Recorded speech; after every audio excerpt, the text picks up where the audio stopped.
श्रीमन्नारायण नारायण हरि हरि ओम। श्रीमन्नारायण नारायण हरि हरि ओम। श्रीमन्नारायण नारायण हरि हरि ओम। श्रीमन्नारायण नारायण हरि हरि ओम।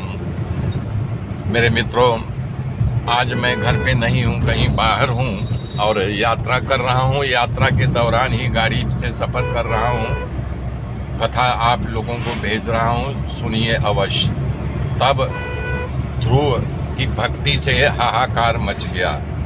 सारे देवता विचलित हो गए कि बोले अरे बाप रे बाप, अब एक छोटा सा बालक जो है हाहाकार मचा दिया है अपने तपस्या से। सारे मिल करके देवता लोग ब्रह्मलोक गए। तो बोले महाराज ये क्या हो रहा है? तो इंद्रासन चला जाएगा इस 5 साल के बच्चे को, बालक जो तपस्या कर रहा है। बोले भाई इसमें मैं कुछ नहीं कर सकता, नारायण भगवान विष्णु भगवान के पास चलो सब लोग। सारे देवता और ब्रह्मा मिल करके जो है विष्णु लोग गए।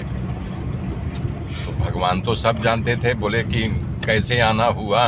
तो ब्रह्मा जी बोले भैया एक 5 साल का बालक ध्रुव है, उसकी भक्ति से जगत हिल गया है, स्वर्ग भी हिल रहा है, आकाश पाताल सब हिल रहा है और उसके प्राण संकट में है प्रभु। तो बोले मैं क्या कर सकता हूँ? बोले प्रभु आपकी आराधना कर रहा है तो आप ही कुछ कीजिए न।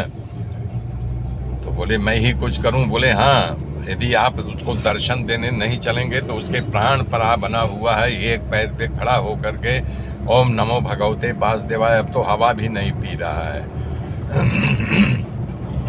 तो भगवान ने कहा भाई मैं उसको दर्शन तो नहीं देने जाऊंगा। तो ब्रह्मा भी मुरझा गए, बोले प्रभु आपका भक्त है, आपकी आराधना कर रहा है। सारे देवता भी हड़बड़ा गए, बोले हम प्रभु ऐसा क्यों बोल रहे हैं? भक्तों की रक्षा करते हैं और बोल रहे हैं कि मैं दर्शन देने नहीं जाऊंगा। तो ब्रह्मा जी हाथ जोड़ के बोले प्रभु ऐसा क्यों कर रहे हैं? बोले देखिए ब्रह्मा जी ये हमारे और ध्रुव के बीच की बात, हमारे भक्त के बीच की बात है। मैं उनको दर्शन देने नहीं, मैं उनका दर्शन करने जा रहा हूँ।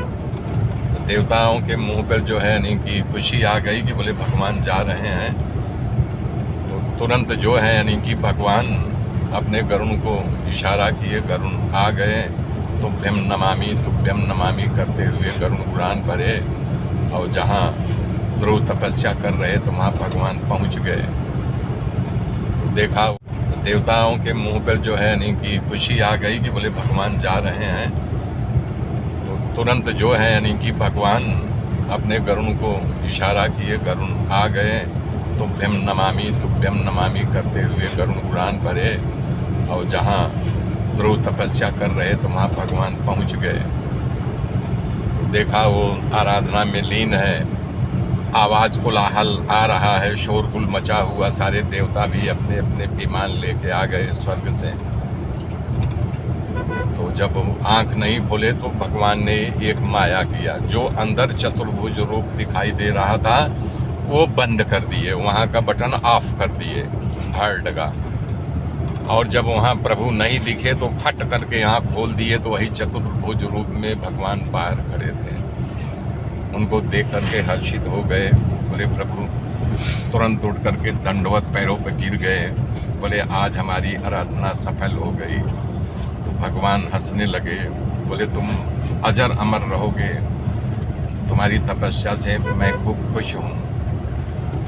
और यानी उन्होंने सारी गाथा बता दिया कि हमारी माता ने यदि मुझे उलाहना न मारा होता कि तुझे राज सिंहासन या पिता का गोद चाहिए तो भगवान की आराधना कर, मैंने आपकी आराधना किया और आज वो सफल हो गया कि आप मुझे दर्शन दिए हैं।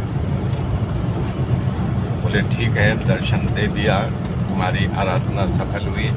मेरे मित्रों आगे की गाथा कल जोड़ूंगा, क्योंकि ये गाड़ी चल रही है तो बैलेंस डिसबैलेंस हो रहा है।